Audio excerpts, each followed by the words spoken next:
Voici quelques passages des Écritures auxquels j'aimerais me référer ce soir. Je pensais à ce sujet, le but de notre présence ici. Je veux lire une portion des Écritures, car je crois qu'on devrait lire la parole de Dieu à chaque réunion, parce que je sais qu'il peut nous rencontrer, même si nous ne lisons pas la parole. Mais j'ai tellement peur de faire une erreur. Donc, si je lis sa parole, je sais qu'il n'y a pas d'erreur en elle. Ainsi, je lis sa parole en sachant qu'on retirera quelque chose de la réunion en raison de la lecture de sa parole. Et alors, basons notre réflexion sur les passages des Écritures que nous allons lire. L'un d'eux se trouve dans Jean au chapitre 10, à partir du verset 32 jusqu'au verset 39. Ensuite, un passage familier, Hébreux 13, 8. Maintenant, dans Jean chapitre 10, à partir du verset 32, nous lisons ceci. Et Jésus leur dit, « Je vous ai fait voir plusieurs bonnes œuvres venant de mon Père. Pour laquelle me lapidez-vous » Les Juifs lui répondirent, « Ce n'est point pour une bonne œuvre que nous te lapidons, mais pour un blasphème. Et parce que toi, qui es un homme, tu te fais Dieu. » Jésus leur répondit, « N'est-il pas écrit dans votre loi, j'ai dit, vous êtes des dieux ?» Si elle a appelé Dieu ceux à qui la parole de Dieu a été adressée, et si les Écritures ne peuvent être anéanties, celui que le Père a sanctifié et envoyé dans le monde, vous lui dites, tu blasphèmes. Et cela parce que j'ai dit, je suis le Fils de Dieu. Si je ne fais pas les œuvres de mon Père, ne me croyez pas. Mais si je les fais, quand même, vous ne me croyez point. Croyez à ses œuvres, afin que vous sachiez et reconnaissiez que le Père est en moi et que je suis dans le Père. Là-dessus, ils cherchèrent encore à le saisir, mais il s'échappa de leurs mains. Et dans Hébreux au chapitre 13, verset 8, Jésus-Christ est le même hier, aujourd'hui et éternellement. Prions. Père Céleste, sanctifie le messager ce soir, Seigneur, pour le message, ainsi que l'auditeur de la parole, car nous le demandons au nom de Jésus. Amen. Maintenant, comme nous abordons ce sujet, juste un petit sujet pour la première soirée, pour faire connaissance. Je veux prendre comme sujet le Christ, identifié de tous les âges. Maintenant, l'Épître aux Hébreux nous dit ici qu'il est le même, hier, aujourd'hui et éternellement. Et nous lisons dans la Bible ici que ces Juifs l'interrogeaient. Nous voyons que les Grecs l'ont interrogé. Et c'était une question constante. C'était parce que beaucoup de gens avaient de nombreuses interprétations différentes à son sujet. Personne n'a jamais entendu parler de lui sans ardemment désirer le voir. Je suis sûr que si je pouvais demander ce soir, combien d'entre vous aimeraient voir Jésus? Toutes les mains se lèveraient. Il n'y a personne qui ait jamais entendu parler de lui sans désirer le voir. Il y a quelque chose, même dans son nom, ça nous fascine. Il y a quelque chose à ce sujet qui réjouit notre cœur. Rien qu'à entendre ce nom, Jésus. En effet, en ce nom, nous avons la rémission du péché. Nous avons notre rédemption, car toute la famille du ciel portera ce nom. Et ainsi, Dieu a pris ce nom humain pour se l'attribuer quand il était manifesté dans la chair. Quel merveilleux nom! Maintenant, nous pensons à combien il est grand. Et au cours des âges, tous les hommes ont ardemment réclamé de voir Dieu. Maintenant, le problème, c'est que depuis le temps de Job, je pense que Job est considéré comme l'un des plus anciens livres de la Bible. Il a simplement été inclus dedans. Il a été écrit du temps de Moïse. Moïse a écrit les 4 premiers livres. Maintenant, nous croyons que Job, là, s'est écrié une fois. Si seulement je pouvais le voir, si je savais comment me rendre chez lui, je voudrais, en d'autres termes, frapper à sa porte. Nous savons tous que nous venons de quelque part. Nous sommes derrière un rideau, il y a quelque chose en nous qui cherche à atteindre quelque chose, car nous savons que nous venons de quelque part. Nous ne pouvons pas être tels que nous sommes sans qu'il y ait quelque chose qui a fait de nous ce que nous sommes. Ma montre n'aurait pas pu apparaître toute seule. Toute personne saine d'esprit sait que la montre, les joyaux, la synchronisation, les réglages, les ressorts et les aiguilles, ça n'aurait pas pu apparaître tout seul. Ce serait impossible que cela se produise. Considérez le reste de la création comme tout s'agence. Nous savons que cela n'aurait pas pu arriver tout seul. Combien plus grand est l'homme par rapport à une montre? L'homme a conçu la montre, l'a synchronisée et l'a assemblée. Donc, s'il est impossible que cette montre soit apparue toute seule, à combien plus forte raison, vous et moi, aurions-nous pu arriver ici par hasard? Il fallait bien que nous ayons un créateur. Si nous observons sa grande création, la façon de cette dernière de se mouvoir et comment il vit là-dedans, on observe la feuille, comment cette feuille est suspendue à un arbre. Et vers la mi-août, sans gel ni rien, la vie la quitte et descend dans les racines. La feuille se détache et tombe par terre. Maintenant, qu'est-ce qu'il y a? Il y a une intelligence qui lui parle. L'arbre n'a aucune intelligence en soi. Ainsi, la vie descend dans les racines de l'arbre pour se cacher du froid. Si elle restait là-haut, elle mourrait. L'hiver la tuerait. Maintenant, que fait la feuille? Elle reste par terre et pourrit. Que fait la vie pendant qu'elle est dans les racines? Elle reprend la substance de cette feuille morte, le calcium et tout ce qui s'y trouve, et remonte au printemps, et revient à sa place, et fait pousser une autre feuille. C'est un témoignage. La mort, l'ensevelissement et la résurrection. Le soleil se lève le matin comme un petit bébé qui vient de naître. À 8 ou 9 heures, il est à l'école. À 10 heures, il a terminé l'école. À midi, il est arrivé à l'âge mûr. Et puis, il commence à mourir.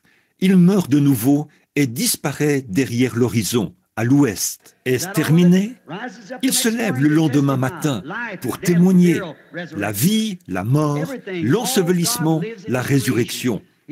Chaque chose, toute chose, Dieu vit dans sa création.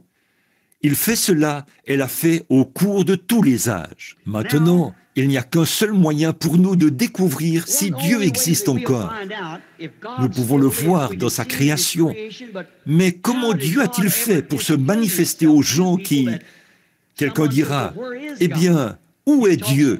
Vous parlez beaucoup de lui. En Afrique, dans les champs de mission là-bas, et parmi les Afrikaners, ils utilisent le mot « Amoya », qui signifie une force invisible, comme le vent. Votre Dieu, dira-t-il, le Dieu invisible, il est comme le vent. Il est la puissance, mais nous ne le voyons pas. Eh bien, je crois que nous pouvons le voir. En effet, nous voyons au chapitre 12 de Jean que des Grecs sont venus voir Jésus. Et ils ont dit, « Messieurs, nous voudrions voir Jésus. » Et ils ont été conduits à lui par l'un de ses disciples. Et Hébreux 13:8 dit, « Il est le même hier, aujourd'hui et éternellement. » Si un de ses disciples à l'époque a pu le conduire vers des gens afin qu'ils puissent le voir, pourquoi ce soir ne pouvons-nous pas, nous, ses disciples, amener dans sa présence ceux qui le cherchent, s'il est le même hier, aujourd'hui et éternellement? La Bible dit qu'il l'est. Il est le même hier, aujourd'hui et éternellement. Maintenant, je sais que ceci peut sembler irréfléchi, mais si vous pouvez être patient avec nous pendant quelques minutes, je crois que, avec l'aide de Dieu, avec sa parole et conformément à sa parole, je peux l'amener ici même devant vous. Et alors, là, quelle consolation! C'est pour cela que nous sommes ici. Nous, les chrétiens, nous sommes ici pour trouver la consolation, pour amener, pour entrer dans la présence du Dieu que nous connaissons, qui peut nous ressusciter comme il le fait avec la feuille, qui peut nous ramener. Est-ce seulement un mythe? Est-ce seulement un assemblage de mots? Est-ce une sorte de fable juive? Ou est-ce une vérité? Là où il y a tellement d'erreurs, il doit y avoir une vérité quelque part. S'il y a un faux dollar, je vous dirais qu'il y a un vrai dollar qui lui a servi de modèle. Et s'il y a beaucoup d'imitations et beaucoup de choses que nous voyons aujourd'hui, c'est qu'il doit y avoir un Dieu authentique quelque part. Maintenant, si nous ne le servons pas, alors laissons tomber ce que nous faisons et allons le servir. Parce qu'après tout, à quoi sert notre profession si elle ne produit rien? Et notre sincérité n'éliminera pas notre condamnation. Les païens sont sincères. Les gens boivent parfois de l'acide carbonique, en toute sincérité, pensant prendre quelque chose d'autre. La sincérité, ce n'est pas suffisant.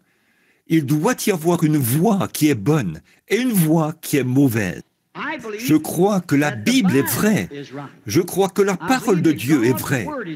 Or, Dieu doit juger... Excusez-moi. Il doit juger le monde par quelque chose. Quand j'étais un petit garçon, ma famille, avant moi, pas mon père et ma mère, mais avant cela, nous étions irlandais des deux côtés. Alors nous étions catholiques. C'était donc naturel pour moi de retourner à l'église catholique. Bon, mon père et ma mère s'étaient mariés en dehors de l'église et ils ne fréquentaient pas l'église. Et puis, quand j'ai atteint l'âge de savoir que Dieu existait, beaucoup d'entre vous ont lu mon livre. Je savais qu'il y avait un Dieu quelque part. Mais maintenant, la réflexion est ceci. Si Dieu va juger le monde par l'église, dans ce cas-là, par quelle église? Si ce sera par l'église catholique, alors quelle église catholique? La romaine, l'orthodoxe? Par laquelle le jugera-t-il? S'il va le juger par l'église protestante, est-ce que ce sera par l'église méthodiste, l'église baptiste, l'église pentecôtiste, l'église presbytérienne? Laquelle? Voyez-vous, il y a trop de confusion. Alors, quelqu'un pourrait dire, eh bien, c'est juste... Oh oui, c'est important. Ça n'a pas d'importance tant qu'on est sincère. Dans le premier livre de la Bible, ce qui a causé la mort, la maladie, le chagrin et le péché, c'est l'incrédulité d'une seule personne à l'égard d'une seule parole. Dans le dernier livre de la Bible, le même Dieu d'Apocalypse 22 a dit « Quiconque retranchera une parole ou y ajoutera une parole, sa part sera retranchée du livre de vie. » Cela doit donc être le livre de jugement. Alors nous voyons ceci. Au commencement, dans Jean 1, au commencement était la parole, et la parole était avec Dieu, et la parole était Dieu.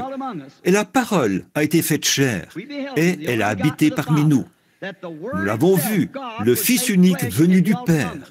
La parole elle-même, Dieu, a été faite chair, et elle a habité parmi nous. Hébreux 13:8 dit, il est le même hier, aujourd'hui et éternellement. Donc, s'il est le même, et c'est la parole, alors comment cette parole s'est-elle fait connaître dans tous les autres âges? Elle devra se faire connaître de la même manière aujourd'hui, pour que ce soit Jésus-Christ le même hier, aujourd'hui et éternellement. Ce n'est rien d'autre que la vérité. Il est la parole. Et où la façon dont la parole s'est fait connaître dans tous les autres âges. Dieu ne change pas. Malachie 1 ou Malachie 3, 6 dit qu'il ne change pas. Je suis Dieu, je ne change pas.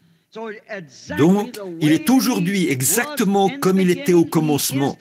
Au commencement, il était la parole pour la race humaine. Dieu n'a jamais donné à la race humaine une église sur laquelle se tenir. Il ne leur a jamais donné un credo sur lequel se tenir. Il a fortifié l'être humain par sa parole. Crois cette parole et vis. C'est la même chose aujourd'hui. Et Christ est cette parole. Au commencement était la parole était avec Dieu, et la parole était Dieu. Et la parole s'est faite chair, et elle a habité parmi nous. Alors, ce qu'il était dans les autres âges, il doit être le même aujourd'hui. S'il demeure le même hier, aujourd'hui, éternellement. En fait, je pense que j'ai clairement expliqué que c'est Jésus-Christ le même hier, aujourd'hui, éternellement. Et il est la parole. Bon, Jésus a dit, les Écritures ne peuvent être anéanties. Les Écritures sont vraies. Et l'Écriture dit dans Jean 1 que la parole a été faite chair et elle a habité parmi nous. Dieu s'est fait chair dans son Fils Jésus-Christ et il a habité parmi nous.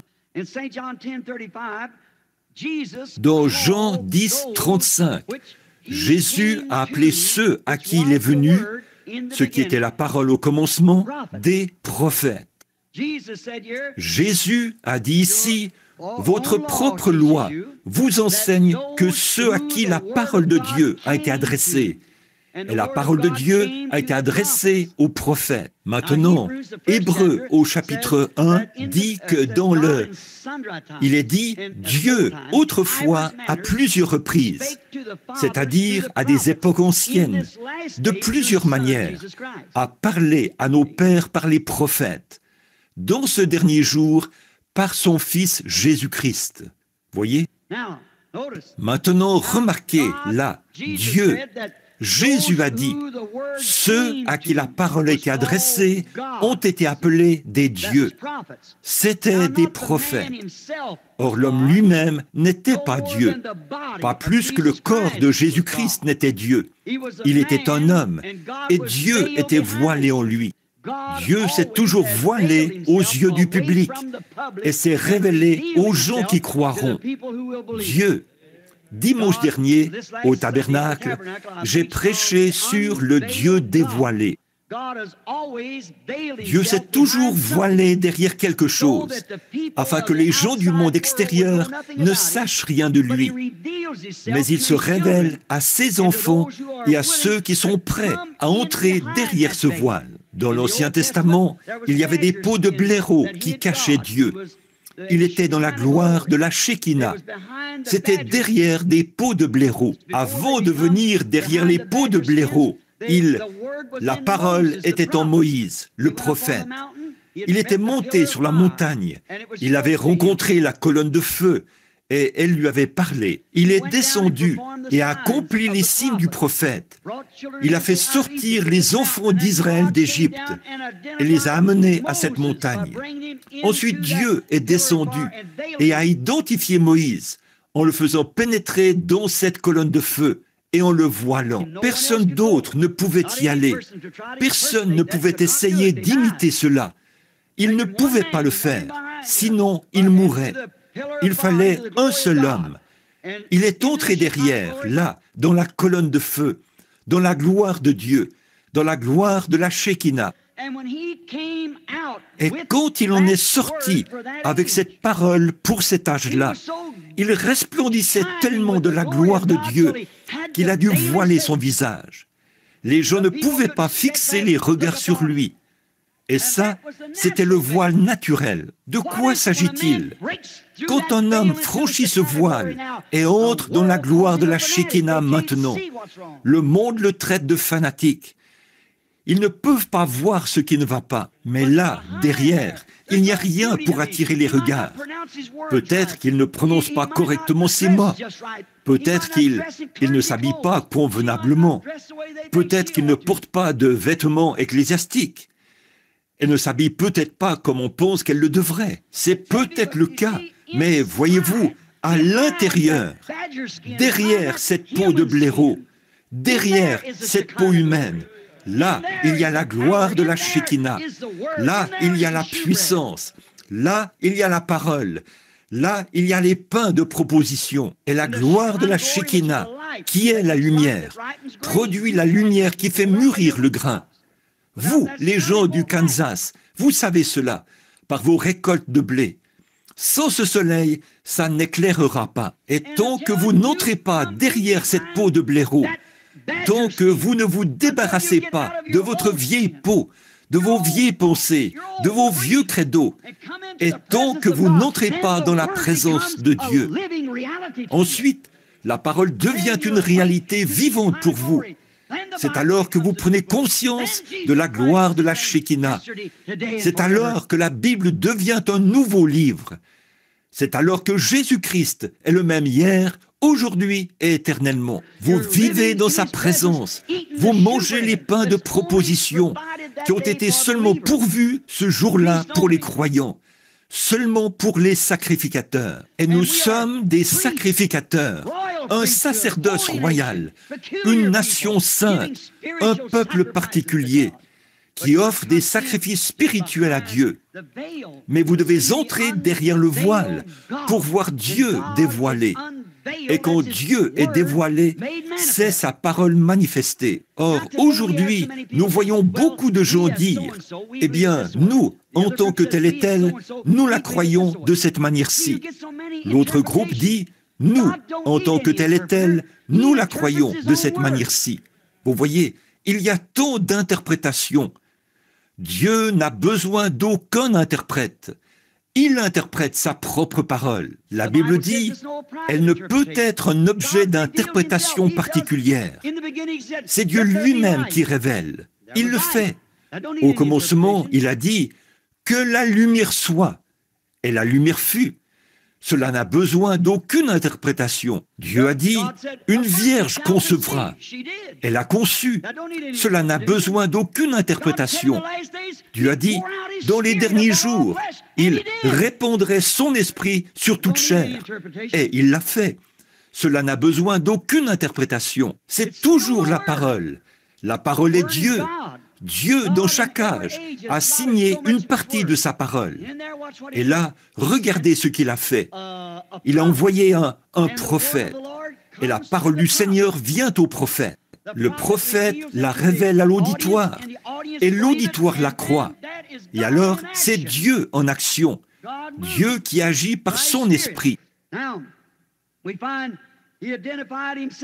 Maintenant, nous voyons qu'il s'est identifié comme Fils de l'homme ici, pour accomplir. Or, quand il est venu sur la terre, souvenez-vous, il s'est identifié à ceux du dehors. Il s'est identifié comme Fils de l'homme. Il est venu au nom de 3 fils.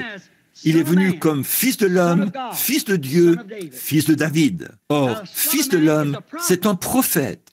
Jéhovah lui-même a même appelé Ézéchiel, il a dit « Fils de l'homme ». Jéhovah, en parlant à un homme, un prophète, l'a appelé « Fils de l'homme ». Et Jésus s'est identifié comme Fils de l'homme, parce que les Écritures ne peuvent pas être anéanties. Dans Deutéronome 18, 15, Moïse a dit, après, « Les enfants d'Israël ont dit, que Dieu ne nous parle plus, nous voulons que Moïse nous parle. » Il a dit, « Je ne leur parlerai plus comme ça, mais je leur enverrai un prophète. » Dans Deutéronome 18, 15, il a dit, « L'Éternel ton Dieu te suscitera un prophète comme moi. » Alors, pour que cette écriture ne puisse pas être anéantie, il devait venir comme Fils de l'homme. En effet, c'était pour son âge, quand il était ici sur la terre. Puis, quand il est mort, qu'il est ressuscité, qu'il est monté, et que le Saint-Esprit a été envoyé ici, ça, c'était le Fils de Dieu. Dieu est un esprit. Et au cours des âges de l'Église, c'était le Fils de Dieu. Et puis, dans le millénium, ce sera le Fils de David, assis sur le trône, qui régnera. Il est monté en haut. Celui qui vaincra s'assiera avec moi sur mon trône. Comme moi, j'ai vaincu et me suis assis sur le trône de mon Père. Il est assis sur le trône du Père maintenant. Mais dans le millénium, il s'assiera sur son propre trône, parce qu'il est le Fils de David. Il est Fils de l'homme, Fils de Dieu, Fils de David. Voyez, c'est tout à fait parfait. Et là, nous voyons qu'il devait venir en tant que prophète. L'immuabilité de sa parole. Dieu ne change pas. Dieu ne change pas. En effet, il était le prophète qui était en Joseph. Il était le prophète. Il était Dieu en Joseph. Il était Dieu en David. Observez Joseph. Il représentait presque parfaitement la vie de Christ. Mais il a fait une erreur pour montrer que ce n'était pas lui. l'homme fait des erreurs. Voyez, il a parlé à Pharaon. Il a parlé à son père, Jacob, qui était un prophète.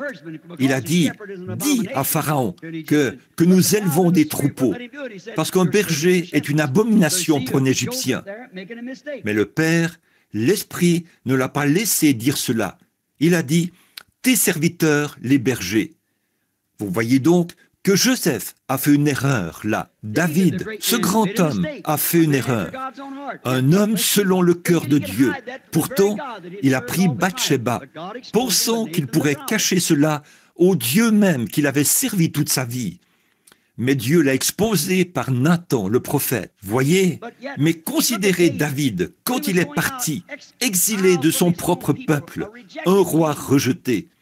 Sa propre fille avait été violée par son frère à elle, et ses autres frères l'avaient tué. Et le voilà, Absalom s'était insurgé et avait divisé l'armée, provoquant une révolution.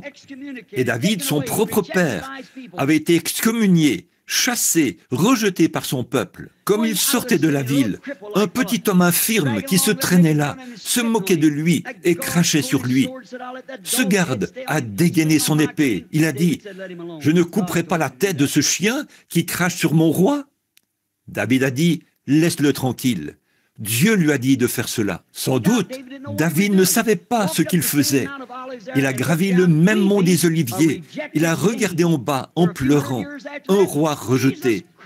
Et là, quelques centaines d'années plus tard, Jésus-Christ se trouvait sur la même montagne, le fils de David, pleurant en tant que roi rejeté. Et on a aussi craché sur lui. Vous voyez, toutes ces choses représentaient bien Christ. Il en faisait partie. Dieu ne change pas. Sa nature ne change pas. Son caractère ne change pas. Il est toujours la parole, voyez. Et Malachie 3, 6 confirme cela. Il ne fait que changer de forme dans chaque âge. À chaque âge, il a signé une partie de la parole qui était prophétisée, qu'elle doit s'accomplir à une certaine époque. Eh bien, lorsque cet âge arrive, Dieu agit simplement sous une autre forme.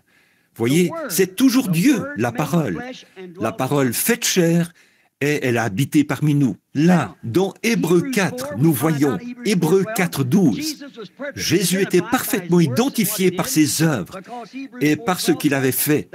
Parce qu'Hébreux 4, 12 dit, la parole de Dieu est plus tranchante qu'une épée à deux tranchants. Elle discerne aussi les pensées et les intentions du cœur. C'est ainsi qu'Abraham, quand cet homme l'a rencontré, avec de la poussière sur ses vêtements, nous voyons que, quand Abraham a vu cet homme, il l'a appelé à l'écart. 2 d'entre eux sont descendus à Sodome. Un très beau tableau de ce jour-ci où nous vivons. Nous voyons un Billy Graham moderne et les autres à Sodome, qui font sortir les gens. Regardez, l'Église élue, qui est pourtant la véritable postérité d'Abraham. Lot était un neveu, mais Abraham, cet homme n'y est jamais descendu, celui qui avait parlé avec Abraham.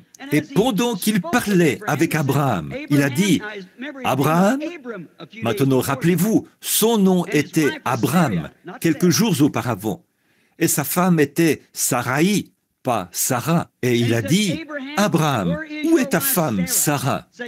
Il a dit, « Elle est dans la tente, derrière toi. » Il a dit, « Je vais te visiter à cette même époque. » Et Sarah, dans son cœur, a un peu ri à ce sujet. Et l'homme, avec le dos tourné à la tente, a dit la Bible. Il a dit, « Pourquoi Sarah a-t-elle ri ?» Dans la tente derrière lui. Et Abraham a appelé cet homme Elohim. Elohim, c'est celui qui existe par lui-même. Bon, en anglais, le mot Dieu peut signifier n'importe quoi. Ces mots anglais, vous devez y faire attention, parce qu'ils peuvent signifier toutes sortes d'idées perverties. Un Dieu, cette chair pourrait être Dieu. Un arbre pourrait être Dieu. Un homme pourrait être Dieu. N'importe quoi pourrait être Dieu, selon la signification du mot Dieu en anglais. Mais Elohim signifie celui qui existe par lui-même. Cette chair ne peut pas exister par elle-même. L'homme ne peut pas exister par lui-même. L'arbre ne peut pas exister par lui-même. Mais Elohim, oui, celui qui existe par lui-même, manifesté en chair, qui était là, en train de manger, de boire du lait de vache, de manger la chair du veau, de manger du pain et de parler avec Abraham. Et Abraham a dit que c'était Elohim.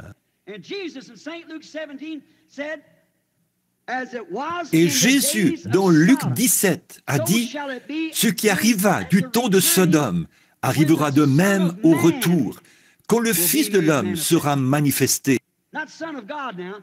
Pas le Fils de Dieu maintenant, le Fils de l'homme sera manifesté.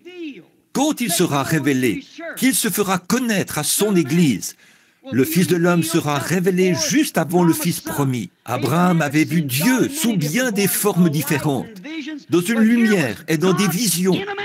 Mais voilà, Dieu était là, dans un homme, juste avant l'apparition du Fils attendu et promis. Jésus a dit, avant le retour du Fils promis, Elohim se manifestera, sa parole, dans la chair. Dieu, messieurs, nous voudrions voir Jésus. Dieu s'est manifesté de la même manière dans tous les âges. Il en a toujours été ainsi. Il s'est caché derrière une chair humaine. C'est Dieu en vous. Encore un peu de temps et le monde ne me verra plus. Cependant, vous me verrez, car je serai avec vous. Il est même en nous. Il le sera jusqu'à la consommation, jusqu'à ce qu'il soit révélé sous la forme qu'il aura quand il viendra du ciel. La parole de Dieu pour cet âge-ci, qu'a-t-il promis à cet âge-ci? Si vous regardez dans la Bible et voyez ce qui est promis pour cet âge-ci, et que vous voyez cela arriver, peu m'importe qui dit que c'est vrai ou faux, c'est vrai, parce que c'est Dieu qui interprète sa propre parole. Il n'a pas besoin que quelqu'un dise « Eh bien, ces jours-là sont passés, la guérison divine, ça n'existe pas. » Et tout ça, c'est du fanatisme.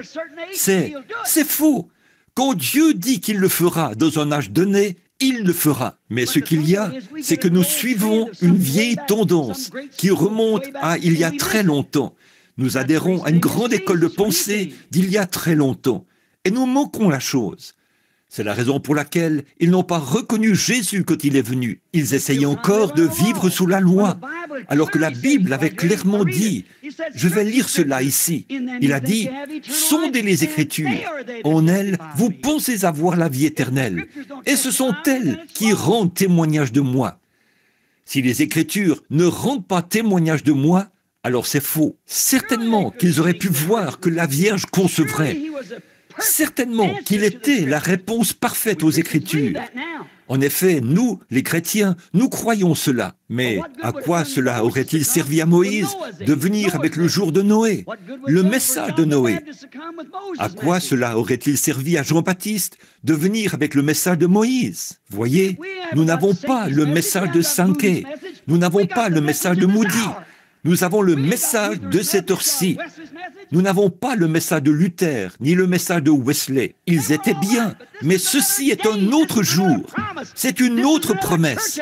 C'est un autre âge de l'Église. Jésus-Christ, le même hier, aujourd'hui et éternellement. Combien c'est étonnant. Combien les gens peuvent être aveuglés dans l'âge. Mais il faut qu'il en soit ainsi. Tiède, dans cet âge-ci, a dit la Bible, il les vomira de sa bouche, dans cet âge de l'Église de Laodicée. Mais il châtie et reprend tous ceux qu'il aime.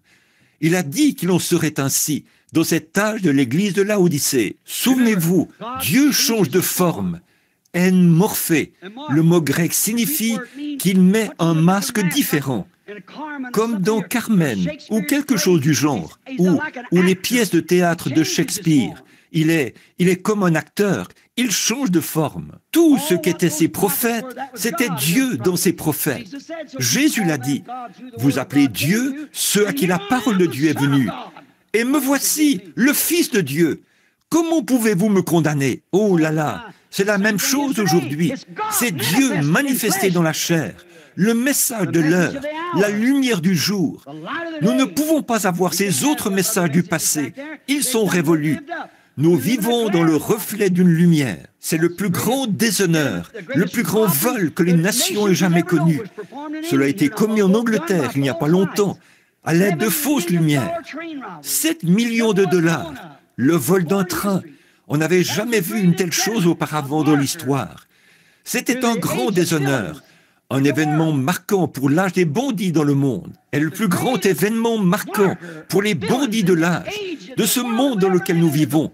C'est une fausse lumière en cette heure où nous vivons, qui cherche à nous assujettir à un credo et ces autres choses, alors que nous sommes des épîtres vivantes, ou, en d'autres termes, nous sommes des épîtres qui vivent, qui ont été écrites et qui vivent la parole de Dieu en ce moment même, comme il l'a promis en cette heure. La parole manifestée, des épîtres écrites qui sont vivantes. Voilà ce qu'étaient les apôtres. Voilà ce qu'était Jean-Baptiste. Il était la voix de celui qui crie dans le désert. Il cherchait à leur dire cela. Il était aussi Malachie 3. Voici, j'envoie mon messager devant ma face. Il préparera le chemin devant les gens. Il était cette parole vivante. Et la véritable Église, née de nouveau, de cette heure-ci, est la parole vivante de Dieu. C'est la parole de cet âge, manifestée. Sondez les Écritures et voyez ce qui est censé arriver dans cet âge-ci. Voici Christ qui vit de nouveau. Changeons simplement de masque en allant de l'un à l'autre. Eh bien, il avait été parfaitement identifié comme étant le Messie. Ils auraient dû reconnaître cela. Nous savons ce que le Messie était censé être. Il était censé être un prophète. C'est ce que la Bible a dit qu'il était. C'est ce que lui a dit qu'il était. Moi, le Fils de l'homme, qui dites-vous que je suis? Moi, le Fils de l'homme. Il s'identifie toujours comme l'âge du prophète. Il s'identifie comme étant le prophète de Dieu. C'est ce qu'il était. Mais il était plus qu'un prophète. Il était le Dieu prophète. Ce que David était, ce que Moïse était, ce qu'Élie était, tout ce que cela était. Car en lui habite corporellement la plénitude de la divinité. Il était le Dieu prophète. Il était Dieu, Jéhovah, fait chair dans son propre Fils. Il s'est suscité un tabernacle pour s'y manifester. Tous les autres ont échoué. Ils avaient des défauts. Mais il n'y a aucun défaut en lui.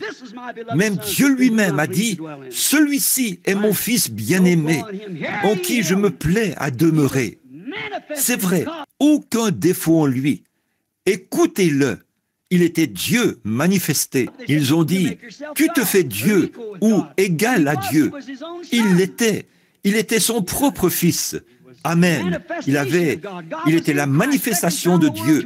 Dieu était en Christ, réconciliant le monde avec lui-même. Et en ce dernier jour, il parle aux gens par son Fils, Jésus-Christ, se faisant connaître. Alors Christ, qu'est-ce que c'est? La parole. La parole de quoi? La parole de Moïse? Oui. Mais aujourd'hui, il est la parole manifestée pour ce jour-ci. Remarquez ce que Jésus était. Maintenant, il devait être un prophète. Voyons s'il avait le signe messianique. Allons dans Jean, au chapitre 1, pendant les 5 à 10 prochaines minutes, avant de terminer. Jean 1, nous voyons qu'il vient sur terre. Il était né d'une vierge, tout comme la Bible dit. Il avait été conçu dans le sein d'une vierge. Non pas que la vierge était une déesse maintenant. Elle, vous dites, qu'en est-il de Marie? Elle était imparfaite. Elle était une femme, juste une femme comme toute autre femme. Pas une déesse, une femme. Quelqu'un a dit, n'avez-vous pas honte de dire ça? Non, monsieur. Regardez bien ici. Où a-t-elle fait l'erreur? Eh bien, ici, elle en a fait une. Quand ils sont allés à la fête de la Pentecôte, et ces gens ont voyagé 3 jours, ils se sont aperçus, ses parents, qu'il n'était pas là. Alors, ils sont retournés le chercher, et ils l'ont trouvé dans les Écritures, en train d'en débattre avec les sacrificateurs dans le temple. Et regardez ce que Marie a dit, juste là, devant ces sacrificateurs, ces critiqueurs. Elle a dit, « Ton père et moi, te cherchions avec larmes. » Mais la parole corrige toujours l'erreur. Il était la parole, un garçon de 12 ans. D'où venait cette sagesse? Souvenez-vous, c'est là qu'elle a nié son témoignage. Elle avait dit que Dieu était son père. Et ici, elle a dit, « Ton père et moi, Joseph, te cherchions avec larmes. » Il a dit, « Ne saviez-vous pas qu'il faut que je m'occupe des affaires de mon père ?» Voyez, s'il avait été avec son père, Joseph, si Joseph avait été son père, il aurait fabriqué des portes d'armoire et tout ça. Voyez, mais il s'occupait des affaires de son père. Il épurait la parole pour ce jour-là. Il était la parole. Amen. Voyez, Marie a fait une erreur, mais lui n'a fait aucune erreur. Il était celui qui est parfait. Remarquez, quand il est né, a été élevé, a été baptisé par Jean, le Saint-Esprit est descendu sur lui. Il est allé dans le désert. On est revenu. Son ministère a commencé, la guérison. Il y avait un homme du nom de Simon qui est allé à une réunion avec son frère André. Bon, écoutez attentivement maintenant. Nous allons terminer, et voir ce qu'il était à l'époque. Et s'il a parlé au Père par les prophètes, dans ces derniers jours par son Fils, voyons ce que Dieu est aujourd'hui. Voyons s'il est identifié de la même manière. Comment s'est-il identifié? Est-il venu dire « Maintenant, j'ai terminé mes études. J'ai un baccalauréat en art, un doctorat en philosophie, un doctorat en droit, et ainsi de suite. Je suis prêt pour mon ministère. » Non, monsieur, il ne l'a pas fait. Il est allé dans le désert, comme Jean l'avait fait. Et on est sorti loin du Saint-Esprit. Regardez comment il s'est identifié quand il a commencé à prêcher. Il y avait un homme, André, qui avait écouté Jean. Il était allé avec Jésus pour savoir où il était. Il l'avait suivi jusqu'à la réunion. Il a amené son frère, Simon. Dès que Simon est entré dans la présence de Jésus, Jésus a dit « Ton nom est Simon, et tu es le fils de Jonas. » Cela l'a identifié. C'est là que le nom de Pierre a été changé de Simon à Pierre, qui signifie « petite pierre ». Et plus tard, il est devenu le chef de l'Église. Ensuite, nous voyons un homme là, du nom de Philippe. Il a dit « Maintenant, attendez une minute.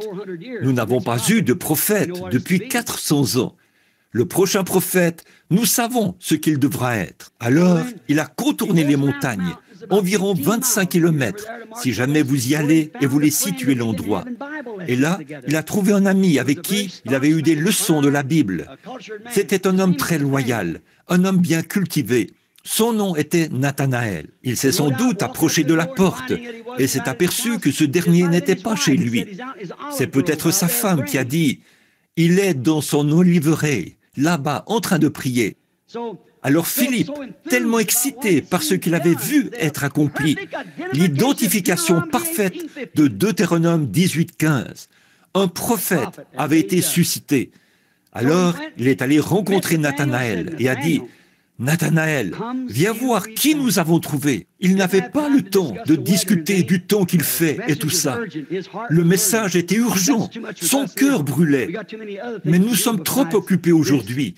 Nous avons trop de choses qui passent avant ceci. Et sans tarder, il a dit, « Viens voir qui nous avons trouvé. Jésus de Nazareth, le fils de Joseph. » Écoutons leur conversation alors qu'ils marchaient sur le bord de la mer. Je peux entendre Philippe dire à Nathanaël, « Tu connais ce vieux pêcheur là-bas? Tu le connais? Oh, le vieillard qui est mort ici il n'y a pas longtemps, Jonas? Non, non, son fils, Simon, oui. Oui, oh, je me rappelle lui avoir acheté du poisson. Eh bien, qu'en est-il de lui? Bon, il n'a pas assez d'instructions pour signer son propre nom. Il ne pouvait pas signer mon reçu. La Bible dit qu'il était ignorant et sans instruction, mais ils l'ont reconnu pour avoir été avec Jésus. Nous voyons donc qu'il ne pouvait même pas signer le reçu. Il a dit, « Oui, a-t-il dit, tu sais quoi? Dès qu'il est arrivé dans la présence de cet homme qui ne le connaissait pas lui a dit qu'il était Simon, le fils de Jonas. Il a dit, n'est-ce pas là le Messie? N'est-ce pas un prophète? N'est-ce pas là Deutéronome 18, les Écritures accomplies? Observe sa vie. Dans quel jour vivons-nous? Nous vivons attendant ce Messie qui vient. Nous tous, les Hébreux, nous attendons. N'est-ce pas cela? Ah, attends une minute maintenant, a dit Nathanaël. Je vais devoir vérifier. Eh bien, ça ne me surprendrait pas qu'il te connaisse. Laisse-moi voir ça. Laisse-moi aller à l'une des réunions et voir cela accompli. Très bien. Il est allé à la réunion et s'est avancé là où Jésus se trouvait. Il a dit, « Voici un Israélite dans lequel il n'y a point de fraude. » Il a dit, « Rabbi, d'où me connais-tu » Il a dit, « Avant que Philippe t'appelle, quand tu étais sous l'arbre, je t'ai vu. » Ça y était. Qu'est-ce que c'est? Jésus-Christ, le même hier, aujourd'hui et éternellement. Voyez, il s'est identifié. La parole. Qu'est-ce que ce lecteur a dit? Rabbi, tu es le Fils de Dieu, tu es le roi d'Israël. Mais certains étaient là qui ne croyaient pas cela. Ils ont dit, cet homme est Belzébul. Jésus a dit, je vous pardonne pour cela, d'appeler l'Esprit de Dieu une chose impure, parce que l'expiation n'avait pas été faite. Mais quand le Saint-Esprit, lui, le Saint-Esprit, lui est un pronom personnel, quand pas une pensée, une personne, quand lui, le Saint-Esprit, sera venu pour faire la même chose, un seul mot contre cela ne sera jamais pardonné. Rappelez-vous, il est le même hier, aujourd'hui et éternellement. La parole identifiée faite chair. Nous le voyons donc là, mais là, c'était des Juifs. Il n'y a que 3 races de gens. Nous pouvons avoir nos ségrégations et nos intégrations et tout ce que vous voulez. Ce n'est pas ce qui m'intéresse. Je suis un serviteur de Christ, au service de tous les hommes. Mais écoutez, permettez-moi de vous le dire. Regardez ici, il y avait des Juifs, des gens des nations et des Samaritains. Et observez l'Évangile qui parle de Pierre qui avait les clés. Il l'a ouvert le jour de la Pentecôte pour les Juifs. Philippe est allé baptiser les Samaritains et il a chassé des démons. Mais le Saint-Esprit n'était pas descendu sur eux. Pierre est venu leur imposer les mains et ils ont reçu le Saint-Esprit. Et à la maison de Corneille, les gens des nations l'ont reçu. Maintenant, les gens des nations, nous, les anglo-saxons, nous n'attendions même pas de Messie. Nous étions des païens, avec des massues sur le dos. Nous adorions des idoles. Mais les Juifs et les Samaritains attendaient un Messie.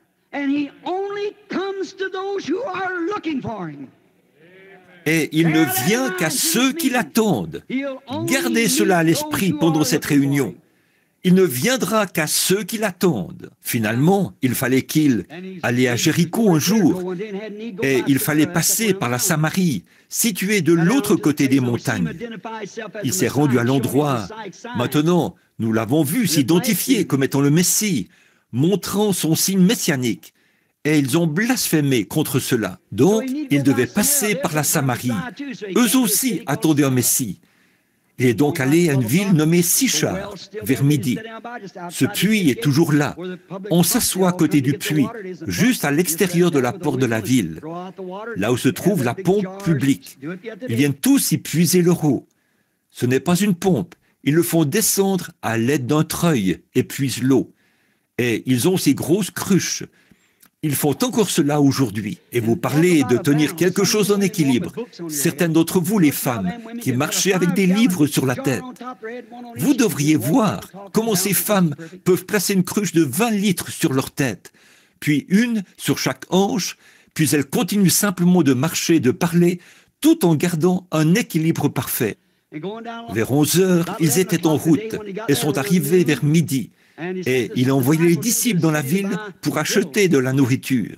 Et il y avait une femme dans la ville de mauvaise réputation. Il ne lui était pas permis de s'associer avec les autres femmes. Alors, elle est allée au puits pour puiser son eau. Et quand elle était sur le point de faire descendre la cruche, elle a regardé. Là se trouvait un homme assis contre le mur qui lui a parlé. Il a dit, « Femme, donne-moi à boire. » Maintenant, ils avaient une ségrégation stricte entre les Juifs et les Samaritains. Et elle lui a tout de suite fait savoir que ce n'était pas la coutume qu'un homme de son genre demande à une femme comme elle, une Samaritaine, une faveur. Parce que les Juifs et les Samaritains ne s'entendaient pas. Ils n'avaient rien en commun. Il a dit, « Mais si tu connaissais celui qui te parle, c'est toi qui me demanderais à boire, et je te donnerai de l'eau que tu ne viendrais pas puiser ici. » Qu'est-ce qu'il était en train de faire? De contacter l'esprit de la femme. Il était un prophète. Et la discussion était de savoir si on devait adorer à Jérusalem ou sur la montagne. Il a dit, le Père recherche ceux qui l'adoreront en esprit et en vérité. Et il a continué jusqu'à ce qu'il trouve ce qu'était le problème de la femme. Il a continué jusqu'à ce qu'il trouve son problème. Nous savons tous ce que c'était. Ceux qui lisent la Bible. Jean 4. Qu'avons-nous trouvé? Elle avait trop de maris. Il a dit, va chercher ton mari et viens ici. Elle a dit, je n'ai pas de mari. Il a dit, tu as dit la vérité, car tu en as eu 5. Observez la différence entre cette petite femme et les sacrificateurs de ce jour-là. Elle a dit, Seigneur, je vois que tu es prophète. Maintenant, nous n'en avons pas eu depuis 400 ans. Je vois que tu es prophète. Nous savons que lorsque le Messie viendra, c'est ce qu'il fera. Pas vrai? Il nous montrera tout cela. Il nous annoncera ces choses. Il a dit, je le suis, moi qui te parle. Ce n'était qu'un homme ordinaire, assis là, qui n'avait que 30 ans, qui avait probablement l'air d'en avoir 50. Parce que dans Jean 6, on lui a dit, tu es un homme qui n'a pas plus de 50 ans, et tu dis avoir vu Abraham? Maintenant nous savons que tu as un démon. Mais il a dit, avant qu'Abraham fût, je suis. Alors oui, il était là, jeune. Sa barbe, grisonnant probablement un peu, son travail, son corps humain était fragile, son aspect n'avait rien pour nous plaire, encore une vieille peau de blaireau, mais ce qui était à l'intérieur, c'était la Shekinah. Ce qui était à l'intérieur, c'était Dieu. Dieu. Qu'est-ce que c'était? Là, il a été identifié, la parole de Dieu qui connaissait le secret de leur cœur. Voyez, c'était la parole de Dieu. Il était la parole de Dieu. Et la parole de Dieu fait encore cela, parce qu'il est le même hier, aujourd'hui, éternellement. Vous le trouvez dans votre pensée maintenant? Remarquez, le même hier, aujourd'hui et éternellement. Elle est entrée dans la ville en courant et a dit, « Venez voir un homme qui m'a dit ce que j'ai fait. Ne serait-ce point le Messie ?» Si ça, c'était le signe du Messie pour les Juifs et pour les Samaritains, et qu'il ne fait exception de personne, le même hier, aujourd'hui, éternellement. Et ça, c'était la fin, là où Dieu a cessé de traiter avec les Juifs, les Samaritains. Et ceci est la fin de la dispensation des nations, quand il est passé par des réformateurs et ainsi de suite, jusqu'à la fin, et qu'il a été promis, ce qui arriva du temps d'Abraham arrivera de même, quand le Fils de l'homme sera révélé aux gens des nations au dernier jour. Il allait revenir de nouveau. Je pourrais dire beaucoup de choses ici, mais je vais me dépêcher, parce qu'il est 21 heures, ou un peu plus. Nous aurons terminé vers 21h30, si le Seigneur le veut. Remarquez, le prophète a dit dans Zacharie 14, 6, « Ce sera un jour qui ne sera ni jour ni nuit, mais ce sera un jour sombre. Mais vers le soir, la lumière paraîtra. » Maintenant, regardez rapidement. Aucune écriture ne peut être anéantie. Elles doivent toutes s'accomplir. Maintenant, comment le soleil se lève-t-il? Où se lève-t-il? À l'est. Où se couche-t-il? À l'ouest. La civilisation a parcouru le même trajet que le soleil. Et l'évangile aussi. Vous saisissez? Maintenant, nous sommes revenus sur la côte ouest de nouveau. Si nous allions plus loin, nous retournerions à l'est de nouveau. Nous traverserions le Pacifique, nous serions à l'est de nouveau. Il n'y a rien là-bas, voyez. Maintenant, la civilisation a parcouru le même trajet que le soleil. L'Évangile a traversé les eaux. Il est parti de la Méditerranée et il a traversé de Saint-Paul jusqu'en Allemagne. De l'Allemagne, il a traversé la Manche jusqu'en Angleterre. De l'Angleterre, il a traversé l'Atlantique jusqu'aux États-Unis, et maintenant, il est de retour au Pacifique. Regardez bien, le même soleil qui se lève à l'est est le même soleil qui se couche à l'ouest. S-O-L-E-I-L. Et le même Saint-Esprit qui est descendu au jour de la Pentecôte à l'est, là, c'était un jour qu'on ne pouvait pas appeler un jour, c'était sombre, un jour sombre, pluvieux.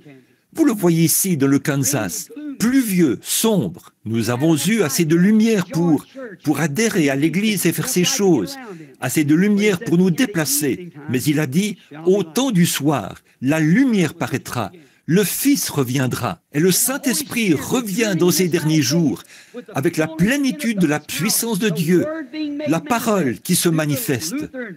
Par les luthériens, c'est comme une pyramide qui gagne en hauteur. Les luthériens, la première réforme, Wesley, les pentecôtistes, et maintenant c'est en train de s'affiner, car quand la pierre de fête reviendra sur la pyramide, elle devra s'ajuster comme le reste de la pyramide.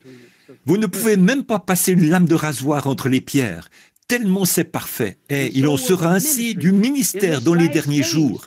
Ce sera tellement proche, comme votre main qui est le positif et l'ombre de la main qui est le négatif. Alors qu'elles deviennent, après un certain temps, elles deviennent un. Elles deviennent ainsi. Et c'est comme ça que devient l'Église.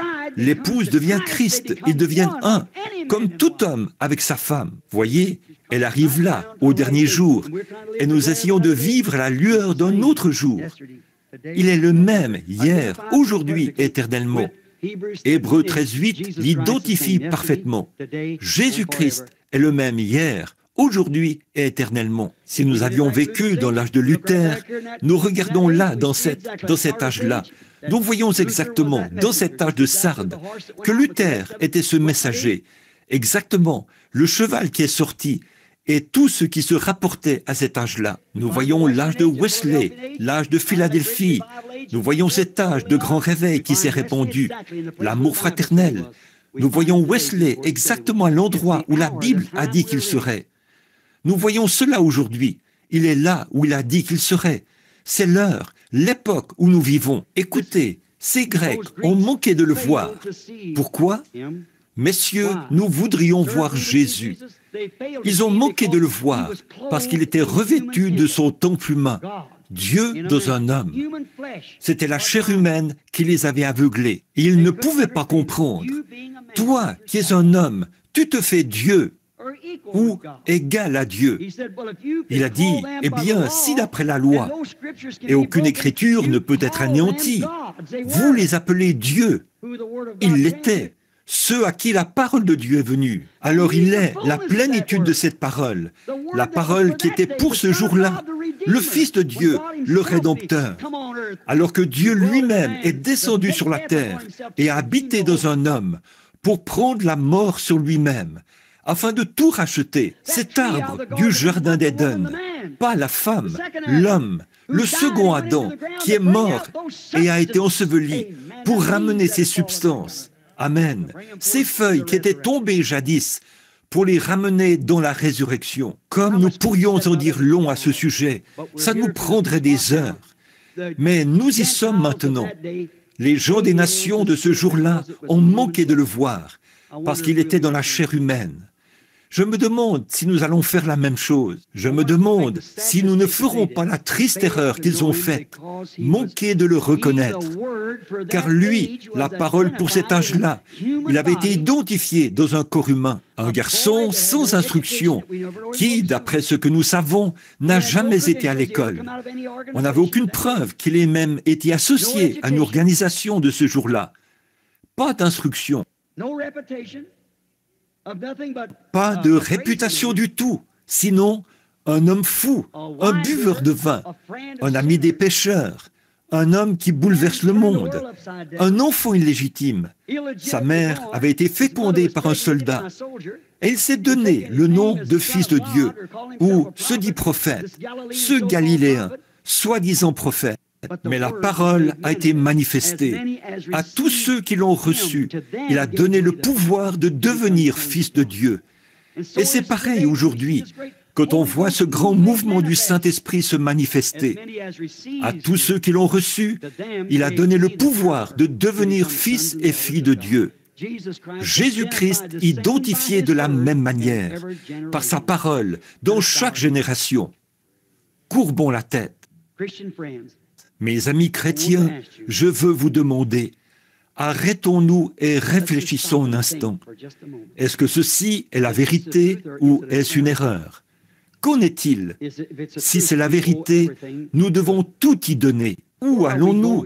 Où ceci s'arrêtera-t-il? Comment pouvez-vous être sûr que vous avez raison? Maintenant, au commencement, il était la parole. Et la parole discerne les pensées du cœur. Elle l'a fait par les prophètes. Elle l'a fait par Christ. Et il a promis cela dans les derniers jours, car il est le même hier, aujourd'hui, éternellement. Père Céleste, prends ta parole, place-la dans le cœur humain, afin tout le monde qui est rassemblé ce soir, ce petit groupe de gens ici, Nous nous rendons compte, Seigneur, que nous vivons dans les ombres de sa venue. Et les ombres sont de plus en plus semblables au positif, année après année. Nous voyons les signes qui apparaissent, des phénomènes terribles. Nous le voyons dans les journaux et les magazines. La lune se change en sang. Nous entendons parler de tremblements de terre partout dans le monde, qui secouent le monde entier. Et un jour, le monde entier a été secoué, quand le Fils de Dieu a été officiellement rejeté et crucifié. Et maintenant, nous voyons qu'un grand groupe, appelé le Conseil mondial des Églises, l'a officiellement expulsé, comme il était dit dans le 7 âge de Laodicée. Il était à l'extérieur de l'Église, frappant à la porte, cherchant à entrer. Et maintenant, nous voyons qu'il y a un autre tremblement de terre qui a frappé ici, pas les autres nations, cette nation-ci, qui a secoué le monde entier. Jésus a officiellement été expulsé. Et il se tient là, en suppliant ce soir, parfaitement identifié, le même hier, aujourd'hui et éternellement. Puissent les croyants voir cela, que ceux qui sont malades voient cela, Seigneur, que ceux qui sont ici ce soir puissent toucher son vêtement, comme ils l'ont fait jadis. Guéris les malades et sauve les perdus. Nous le demandons au nom de Jésus-Christ. Amen. Que Dieu vous bénisse. Maintenant, juste un instant pour la ligne de prière. Il nous reste exactement 15 minutes pour sortir à l'heure. Maintenant, tout ce que je pourrais dire, je suis un homme. Mes paroles peuvent faillir comme celles de n'importe quel homme. Comme nous tous. Je vous ai prouvé ce soir que chaque prophète et tout, ils ont fait des erreurs. Mais Dieu ne fait pas d'erreurs. Sa parole est la vérité. Combien croient qu'il est la parole? Que Dieu vous bénisse. C'est sur cela qu'est fondée ma foi. Sur rien de moins que le sang de Jésus. Et oui, Jésus est la parole. Maintenant, je crois que Billy a dit, est-ce qu'il a distribué des cartes de prière? Est-ce que des cartes de prière ont été distribuées? Je ne savais pas. Il a dit premièrement qu'il ne pensait pas qu'ils étaient venus et qu'ils en avaient distribué. Mais s'ils ont distribué des cartes de prière, nous aurons une petite ligne de prière. Y a-t-il quelqu'un ici avec une carte de prière numéro 1? Voyons voir qui a la carte de prière numéro 1. Oui. Vous avez le numéro 1? Non.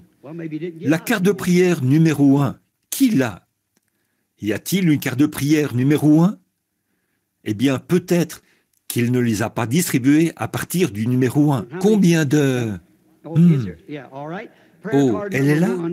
Oui, très bien. La carte de prière numéro 1. Avancez ici et restez près de moi. La carte de prière numéro 1. Numéro 2. Qui a le numéro 2? Numéro 3. Pendant quelques minutes maintenant, nous, numéro 3.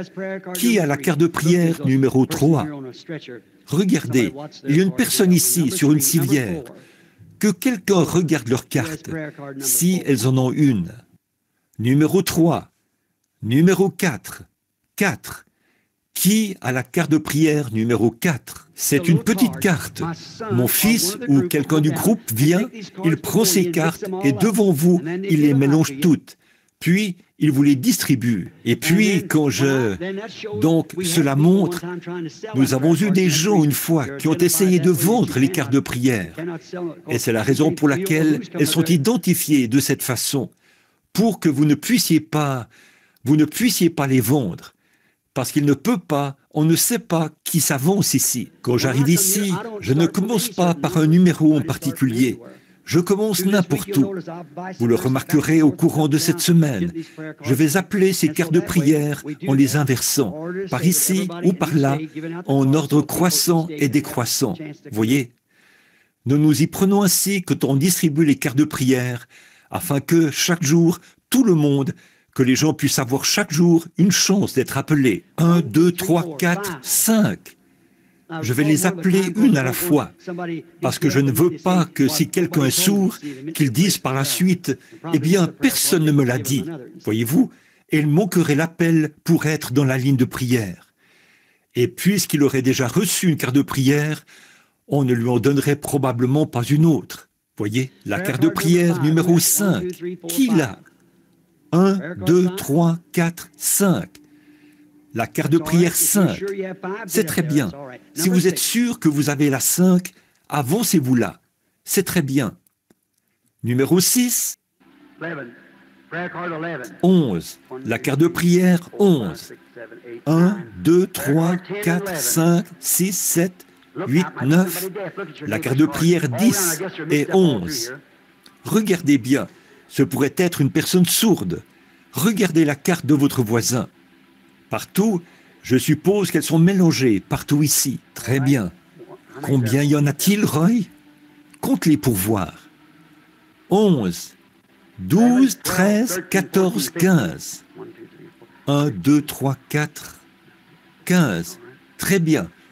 Arrêtons-nous là un instant, parce que nous n'avons pas beaucoup de temps. Maintenant, combien n'ont pas de carte de prière et croient que Dieu va les guérir? Levez la main. Que Dieu vous bénisse. C'est vrai, ayez cette foi-là. Maintenant, souvenez-vous, mes amis, pendant qu'ils se préparent pour la ligne de prière. Maintenant, ne vous déplacez pas pendant les 10 ou 15 prochaines minutes, jusqu'à ce que nous soyons prêts. Parce que, voyez, vous êtes en esprit. Je veux vous demander quelque chose. J'ai dit et lu dans l'Écriture qu'il est le même hier, aujourd'hui et éternellement. Et brièvement, je ne l'ai pas encore mis au premier plan. Je vous ai montré qu'il est censé produire la même chose dans les derniers jours. Combien croient cela? Malachie 4. Et tout cela est censé se produire à nouveau. Il descend de nouveau et s'identifie dans un message prophétique pour ramener le cœur des enfants à la foi apostolique, la foi pentecôtiste des pères. C'est exactement ce qui est censé se produire. Pas un credo, mais revenir à la foi originelle. Maintenant, nous croyons cela de tout notre cœur. Bon, pour ceux d'entre vous qui n'ont pas de carte de prière, maintenant souvenez-vous, je suis son serviteur et vous êtes son serviteur. Dieu en moi et Dieu en vous. Vous avez un besoin et moi, je suis ici pour vous servir. Tout cela ensemble fait que Dieu entre en scène. Alors, la petite femme, une fois, permettez-moi de vous donner un autre passage de l'Écriture. Je crois que c'est dans Jean aussi. Il y avait une petite femme elle avait une perte de sang. Disons qu'elle n'avait pas de carte de prière. Mais elle voulait que l'on prie pour elle. Mais il y avait là beaucoup de gens. Elle ne pouvait donc pas entrer dans la ligne. Alors elle s'est dit, si seulement je peux toucher son vêtement, je serai guérie. Combien se souviennent de cette histoire? Eh bien, certainement. Qu'a-t-elle fait? Elle s'est faufilée à travers cette foule et a touché son vêtement. Maintenant, le vêtement palestinien est ample et il inclut aussi un vêtement de dessous, à cause de la poussière sur les jambes, vous savez. Donc, c'est ample. Donc, vous pourriez toucher le manteau d'un homme et il ne le sentirait pas, le bord de son manteau. Mais que dire de ce grand vêtement palestinien, épais et lourd, qui pendait jusqu'à ses pieds? Voyez, il n'a jamais senti cela physiquement, mais elle a touché son vêtement et elle est retournée dans la foule. Disons qu'elle s'est assise. Elle est peut-être restée debout, mais disons qu'elle s'est assise. Qu'est-il arrivé? Jésus s'est arrêté et a dit, « Qui m'a touché ?» Et vous savez, l'apôtre Pierre a pensé que c'était vraiment ridicule, parce que les gens... Eh bien, il l'a réprimandé pour cela. En d'autres termes, il a peut-être dit, « Eh bien, regarde, tout le monde te touche. Ils vont penser ceci. Il y a quelque chose qui ne tourne pas rond chez toi, mentalement. Tu vois? Parce que tout le monde essaye de te toucher, Rabbi. » Il a dit, « Mais je sens que je me suis affaibli. De la vertu, c'est-à-dire la force, est sortie de moi. » Cette petite femme-là a tiré la force de lui.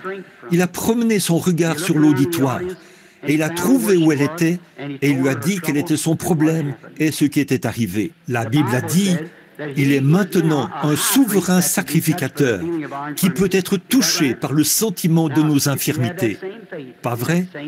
Maintenant, si vous avez cette même foi dans ce même Jésus, cela produira la même chose pour vous. Maintenant, soyez vraiment respectueux.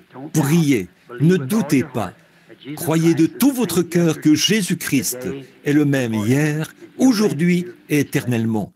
Et il vous accordera ses bénédictions. Maintenant, Père, que ton grand Saint-Esprit nous révèle la parole identifiée dans la chair. Leur chair est ma chair. Et puisse la parole et la promesse de l'Évangile qui ont été prêchées ce soir être interprétées par le grand Saint-Esprit lui-même, car il a promis qu'il serait avec nous. Et il est le même hier, aujourd'hui et éternellement. Au nom de Jésus-Christ, nous nous en remettons à toi avec le message, afin que tu puisses confirmer la parole par des signes qui l'accompagnent, comme tu l'as fait selon Marc 16. Amen. Maintenant, que tout le monde soit vraiment respectueux. S'il vous plaît, ne vous déplacez pas. Restez vraiment tranquille, voyez. Maintenant, souvenez-vous, nous entrons parfois en conflit. Combien ici sont des chrétiens nés de nouveau? Laissez voir vos mains. Eh bien, c'est bon. Vous savez donc de quoi je parle. Maintenant, c'est la dame? C'est la première dame dans la ligne. Très bien. Maintenant, cette dame et moi, pour autant que je sache, nous sommes des inconnus. Un très beau tableau de Jean, chapitre 4. Jésus a rencontré une femme au puits en Samarie. Une scène qui ressemblait à celle-ci. La première fois de leur vie qu'ils se rencontraient. Et pour autant que je sache, c'est la première fois que nous nous rencontrons. Nous sommes des inconnus l'un pour l'autre. Si c'est vrai, et pour que les gens voient que c'est vrai, levez simplement la main.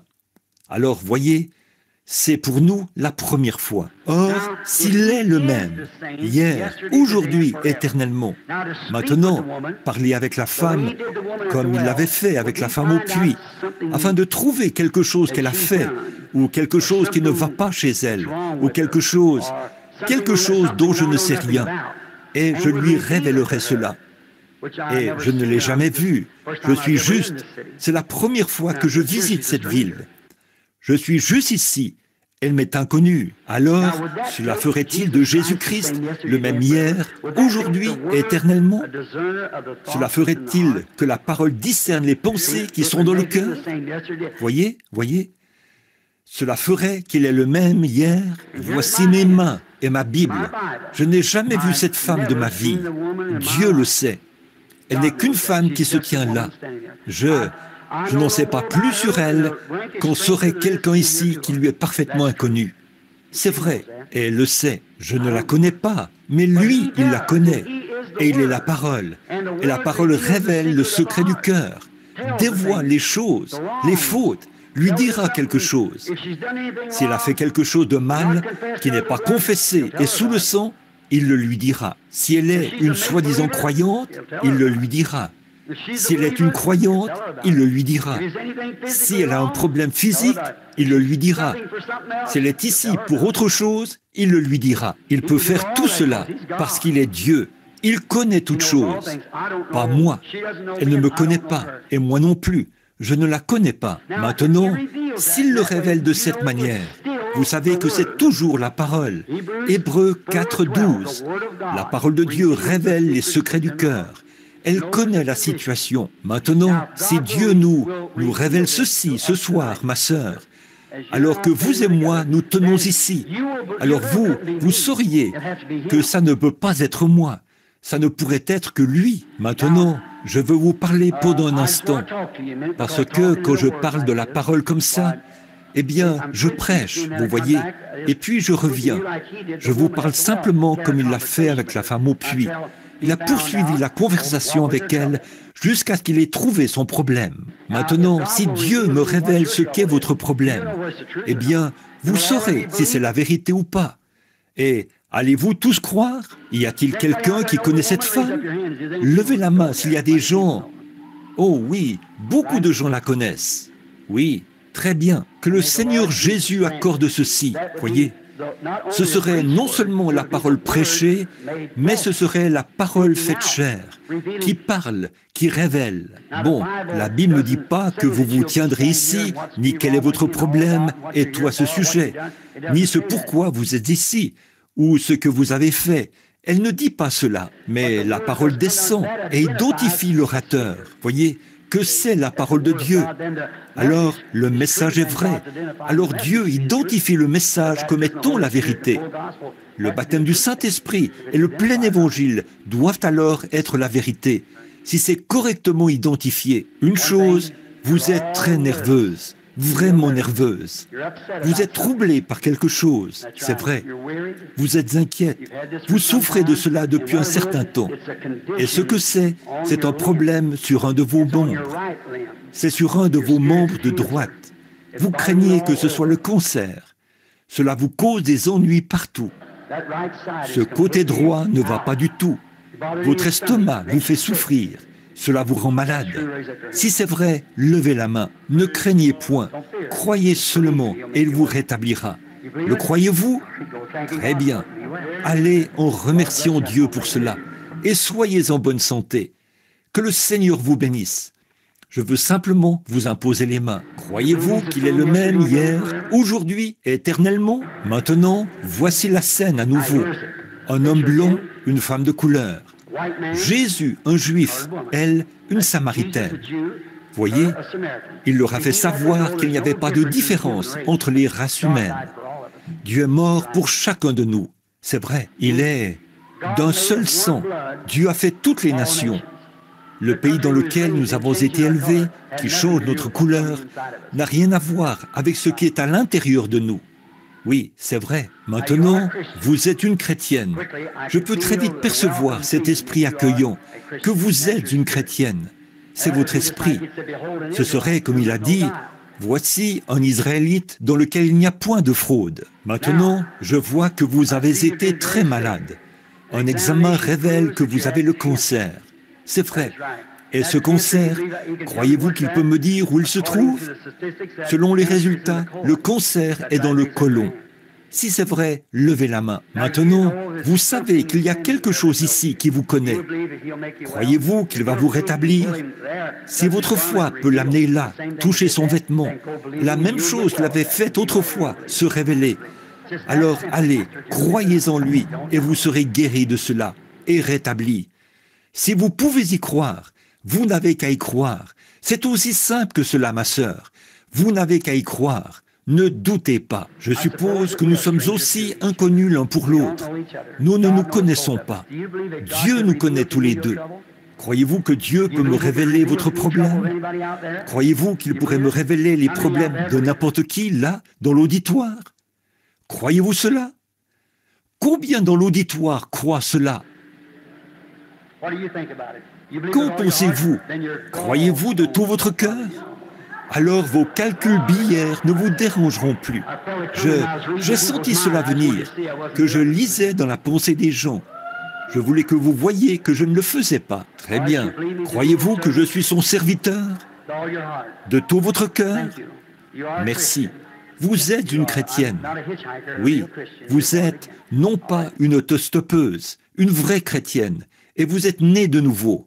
Très bien. Croyez-vous que moi, en tant que votre frère, je ne sais rien à votre sujet, mais que notre Père Céleste, qui nous connaît tous les deux, pourrait me révéler ce qu'est votre problème? Je vois que vous en avez eu beaucoup.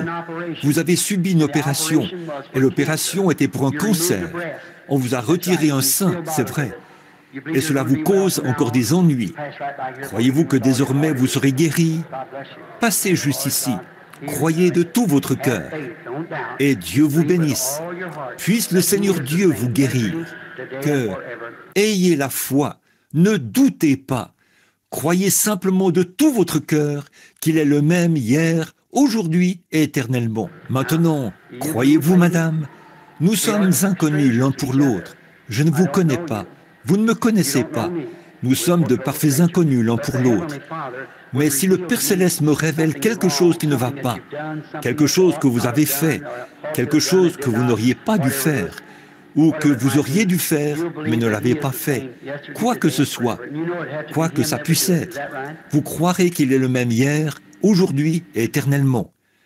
Vous savez que ça ne peut être que lui qui puisse faire cela, n'est-ce pas? Vous êtes troublé par une tumeur, et cette tumeur est sur la tête. Vous avez peur, c'est vrai. Croyez-vous qu'elle partira maintenant, que Jésus-Christ vous rétablira comme vous avez cru. Qu'il vous soit fait ainsi. Allez en croyant. Amen. Dieu vous bénisse. Continuez votre chemin. Croyez. Ne doutez pas. Croyez simplement de tout votre cœur. Ayez la foi. Ne doutez pas. Croyez simplement de tout votre cœur.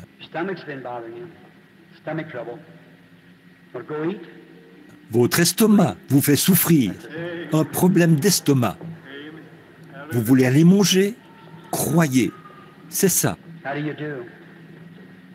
Bonsoir. Nous sommes des inconnus l'un pour l'autre. Je ne vous connais pas. Vous ne me connaissez pas. Mais il y a ici quelqu'un, invisible, mais voilé entre nous deux, qui connaît votre problème. Je vous vois essayer. Oui, c'est de l'arthrite. Croyez-vous qu'il vous guérira de cela? Allez, croyez-le. Et cela ne vous rendra jamais infirme, si vous le croyez seulement. Vous avez beaucoup de choses qui vous dérangent.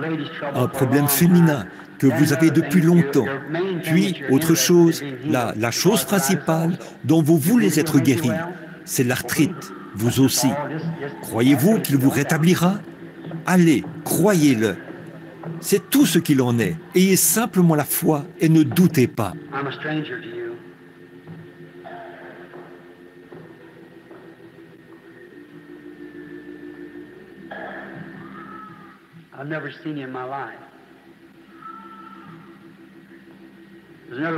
Je vous suis inconnu.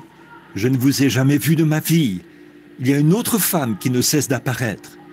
Si Dieu me révèle quelque chose à votre sujet, oui, c'est une tumeur. Vous devez subir une opération.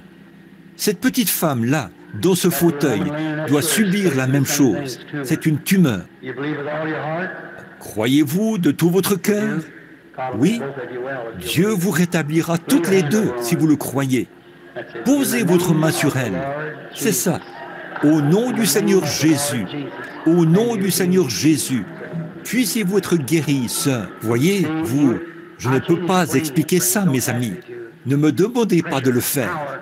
Une pression, une puissance, une tumeur, c'est quoi? C'est une grosseur. Qu'est-ce qu'une grosseur? Une multiplication de cellules. Qu'êtes-vous? Une multiplication de cellules. Qu'est-ce qu'une tumeur? Dans la Bible, c'est appelé un démon, un tourmenteur.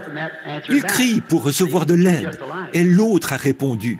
Voyez, deux identiques. Et c'est ce qui a causé ça. Très bien. Venez, madame. Nous sommes des inconnus l'un pour l'autre. Vous souffrez de nervosité depuis longtemps, ce qui a entraîné un problème d'estomac, des maux d'estomac, un ulcère à l'estomac, de l'acidité dans votre estomac, une sensibilité aux dents, et ainsi de suite.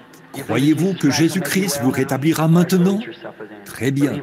Allez manger votre souper dans ce cas. Croyez de tout votre cœur. Jésus-Christ va vous rétablir. Croyez-le simplement maintenant. Nous sommes des inconnus l'un pour l'autre. Où Dieu habite-t-il dans un être humain? Dans le cœur. C'est là que se trouve votre problème. C'est dans votre cœur. Non pas à cause de l'absence de Dieu, mais en déployant votre foi pour guérir ce problème cardiaque. Vous serez guéri. Allez, en croyant, croyez de tout votre cœur. Maintenant, ne doutez pas. Allez, en croyant. Si tu peux croire, tout est possible. Combien croient de tout leur cœur? Croyez-vous que Dieu est ici pour vous rétablir? Est-ce que la parole est faite chair? Qu'est-ce que c'est? Là, peu importe à quel point je crois, vous devez croire, vous aussi. Voyez, cette femme qui a touché son vêtement croyait. Voici un homme assis juste ici qui me regarde. Il souffre de hernie et d'hémorroïdes. Croyez-vous que Dieu va vous rétablir? Si oui, vous pouvez avoir ce que vous avez demandé. Y a-t-il d'autres personnes ici qui croient que Dieu guérit les malades et les affligés? Croyez-vous que la parole ce soir connaît le secret du cœur? Croyez-vous cela? Très bien. Nous sommes vraiment en retard par rapport au temps qui nous est alloué. Comment croirez-vous ceci? Maintenant, vous savez que l'Écriture est rendue claire. Ne vous achoppez pas au voile de la chair maintenant. Voyez, souvenez-vous, c'est la parole promise pour aujourd'hui. Combien comprennent cela? la parole promise. Je ne sais pas combien d'imitations vous avez vues, mais je dis la vérité. Jésus-Christ a promis ceci, et ceci est vrai. Voyez, c'est vrai. Or, n'a-t-il pas aussi dit les dernières paroles qu'il a prononcées avant de quitter la terre, de monter au ciel? N'a-t-il pas dit « Allez par tout le monde » Marc 16, et prêchez l'Évangile. Celui qui croira et qui sera baptisé sera sauvé, mais celui qui ne croira pas sera condamné. Voici les signes qui accompagneront ceux qui auront cru. L'avez-vous déjà lu? Quelle était la dernière commission? S'ils imposent les mains aux malades, ils seront guéris. Combien savent que c'est vrai? Eh bien, chacun de vous a levé la main il y a quelques minutes pour montrer que vous étiez un croyant. Maintenant, ne voudriez-vous pas vous imposer les mains les uns aux autres? Nous n'aurons pas besoin de continuer. Vous savez qu'il est ici. Pourquoi ne pas simplement vous imposer les mains les uns aux autres? Priez pour cette personne assise à côté de vous. Si vous êtes un croyant, là, il a dit. Mais non, ce n'est pas seulement moi, c'est vous, chacun de vous. Croyez-vous cela maintenant? Dites Amen. Très bien. Maintenant, écoutez, ne priez pas pour vous-même, parce que la personne qui vous a imposé les mains est en train de prier pour vous. Voyez, priez pour eux, et je vais prier pour vous tous.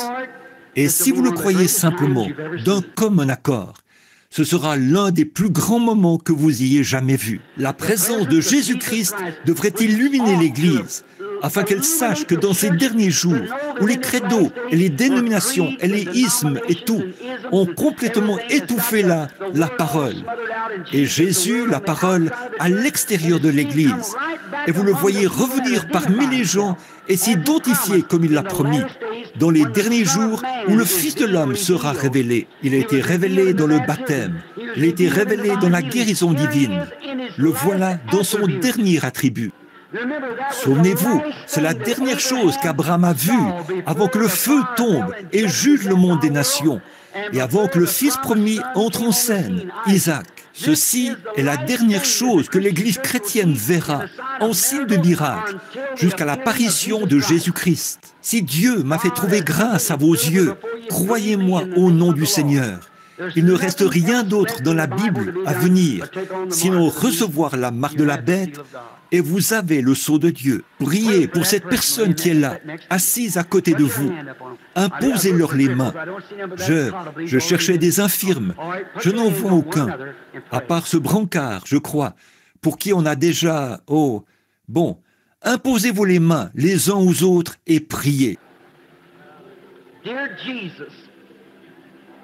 Cher Jésus, grand Fils immaculé du Dieu vivant, qui est ici ce soir, sous la forme du Saint-Esprit, qui a changé de forme, qui est descendu pour révéler sa parole dans la chair humaine, des hommes, des femmes, de tous les milieux, montrant qu'il vit encore. Il est le même, hier, aujourd'hui et éternellement. Seigneur Jésus, nous sommes ici dans cette grande ville de Topeka. Nous sommes réunis ici avec tes enfants.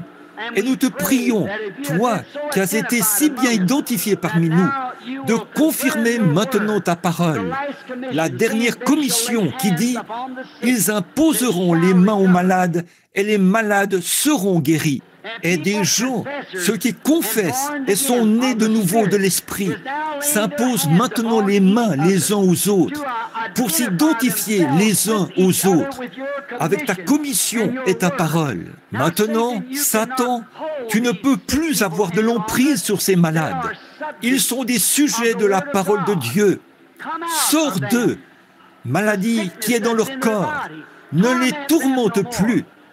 Libère-les à partir de ce soir. Nous, en tant que serviteurs de Dieu, qui avons été identifiés pour confirmer la parole, t'adjurons au nom du Dieu vivant, Jésus-Christ, la parole faite chair parmi nous, de sortir de ces gens malades et de les relâcher pour le bien du royaume de Dieu et le commandement qui nous a été donné par Jésus-Christ, le Fils de Dieu. Amen. Tous ceux qui croient et acceptent leur guérison sans l'ombre d'un doute, ici, à l'intérieur du voile de la gloire de la Shekinah, pour voir la parole promise dans laquelle nous allons entrer davantage cette semaine, qu'il la voit manifestée devant nous. Levons-nous et disons, j'accepte maintenant ma guérison. Je crois que Jésus-Christ me guérit maintenant. De tout mon cœur, je le crois. Je l'accepte au nom de Jésus-Christ. Que Dieu vous bénisse.